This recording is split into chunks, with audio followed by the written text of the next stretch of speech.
আসসালামু আলাইকুম দর্শকবৃন্দ, কেমন আছেন? ভালো আছেন ইনশাআল্লাহ। আশা করি আমি ভালো আছেন। তো চলুন আপনাদেরকে আজকে আমি দেখাবো কীভাবে জন্ম নিবন্ধনের অনলাইন কপি ডাউনলোড করতে হয় এবং চার্জ করতে হয়, একটা ভেরিফাই কপি। তো আমাদের প্রথমে যেতে হবে একটি ব্রাউজারে। তো সেই ব্রাউজারটি যে কোনো ব্রাউজার হতে পারে, যে কোনো মাধ্যম হতে পারে। তো আমরা গেলাম ক্রোমে। তো এটা হচ্ছে আমাদের ক্রোম, আপনারা দেখতে পাচ্ছেন। তো আমরা ক্রোমে গেলাম। তো আমরা যখন ক্রোমে গেলাম, ক্রোমে যাওয়ার পর আমাদেরকে লিখতে হবে BRI TH birth BERIFY verify. তো আমরা যেহেতু বাংলাদেশে আছি, তো আমরা বাংলাদেশ না লিখলেও চলবে, আর আমরা যদি লিখতে চাই আমরা BD লিখলে হবে। এটা আমাদের জন্য শেষ সলিউশন।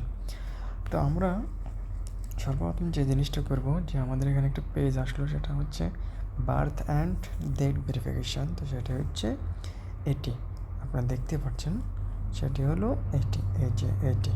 তো আমরা কী করব, এটি দেখুন ক্লিক করব। ক্লিক করলাম। এখানে আমাদেরকে লিখে দেওয়া হয়েছে যে আপনার জন্ম নিবন্ধনের 17 অঙ্কের জন্ম নিবন্ধন নম্বরটি প্রবেশ করুন। তো আমরা এখানে একটি নম্বর প্রবেশ করাবো। দেখুন আপনারা,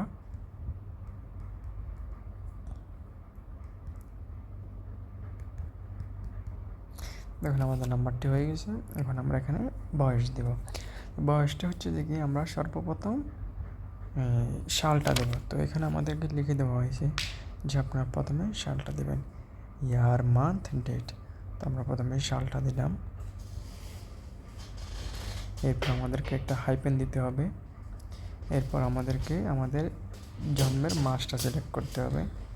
এরপর আরেকটা হাইপেন। এরপর আমাদেরকে তারিখটা সিলেক্ট করতে হবে। তারিখটা সিলেক্ট করলাম এবং এখানে আসার পরে আমরা যেই তারিখে জন্ম হয়েছি ওইটা একটু নীল হয়ে যাবে, আমরা ওইটাতে ক্লিক করলাম। এরপর আমাদেরকে এখানে একটা কোড দেওয়া হয়েছে, যে কোডটি আমরা এখানে মাইনাস দেওয়া হয়েছে, তো অর্থাৎ আমাদেরকে বিয়োগ করতে হবে। তো আমরা এটাকে বিয়োগ করলেও পারি এবং কি না করলেও পারে। তো যেহেতু আমাদের যদি একটু কষ্ট হয়, তাহলে আমরা কি করব, চার্জে দেব। চার্জে দেওয়ার পর আমাদেরকে আরেকটি নতুন কোড দেওয়া হয়েছে, সেটা হচ্ছে 29 যোগ দেওয়া হয়েছে। তো অর্থাৎ আমাদেরকে এটা যোগ করতে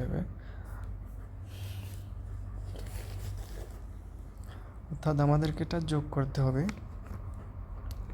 এখানে একটি কোড দেওয়া হয়েছে, এটাকে আমাদেরকে যোগ করতে হবে। তো আমরা এখানে 11, আমাদের ফলাফল 11। তো আমরা 11 দিয়ে চার্জ করলাম। দেখুন আমাদের জন্ম নিবন্ধনটি চলে আসছে। তো আমরা যদি এটাকে প্রিন্ট করতে চাই, ডাউনলোড করতে চাই, তাহলে আমাদেরকে কী করতে হবে, আমরা এই 3 ডট আইকনে ক্লিক করলাম, যেটা হচ্ছে 3 ডট আইকন। এটা হচ্ছে 3 ডট আইকন। তো আমরা এখানে ক্লিক করলাম। তো এখানে করার পর আমাদেরকে দিতে হবে শেয়ার। এই যে দেখুন শেয়ার আমরা ক্লিক করলাম। ক্লিক করার পরে আমাদের এখানে প্রিন্ট নামক একটি অপশান আসলো, সেটা হচ্ছে এটা। যেহেতু আমাদেরকে এখানে চলে আসলে, তা আমরা আর এখানে গেলে এটাকে খুঁজে পাবো না। যাদের ওখানে আসবে না প্রথমে, তারা এখানে আসবে। সেটা হচ্ছে এই যে সফটওয়্যারগুলোকে এভাবে স্ক্রল করবেন, এই মোড়ে দিবেন, এখানে আসবে অপশানটা। তো যাদের আসবে না, অর্থাৎ তাদের এটা সামনে চলে আসে। তো আমরা প্রিন্টে দিলাম। প্রিন্টে দেওয়ার পরে আমাদেরকে এই কর্নারে একটা ক্লিক করতে হবে। এই যে গোলাতাতে একটা ক্লিক করতে হবে। তো আমরা এই গোলাতা এখানে একটা আমরা ক্লিক করলাম এখানে। তো ক্লিক করার পরে আমাদের এখানে একটা অপশান আসলো, সেটা হচ্ছে PDF। এই দেখুন PDF। তো আমরা এই PDF-এ ক্লিক করলাম। তো আমাদের জন্ম নিবন্ধনটি ডাউনলোড হয়ে গেল, দেখতে পাচ্ছেন। তো আমরা আবার ব্যাকে গেলাম, যেকোনোভাবে ব্যাকে আসলাম। আসার পরে আমরা এখানে গেলাম মেমোরিতে, আমরা ফাইলসে গেলাম। ফাইলে যাওয়ার পর আমাদের যে ডকুমেন্ট আছে, আমাদের ডকুমেন্টে এটা থাকবে। অর্থাৎ আমরা ডাউনলোডে গেলেও পেতে পারি, তবে আমরা ডকুমেন্টে গেলে বেটার। তো আমরা ডকুমেন্টে গেলাম। এই যে আমাদের জন্ম নিবন্ধনটি ডাউনলোড হয়ে গেছে, আপনারা দেখতে পাচ্ছেন, এটি আমাদের জন্ম নিবন্ধনটি। ওকে, সবাইকে ধন্যবাদ।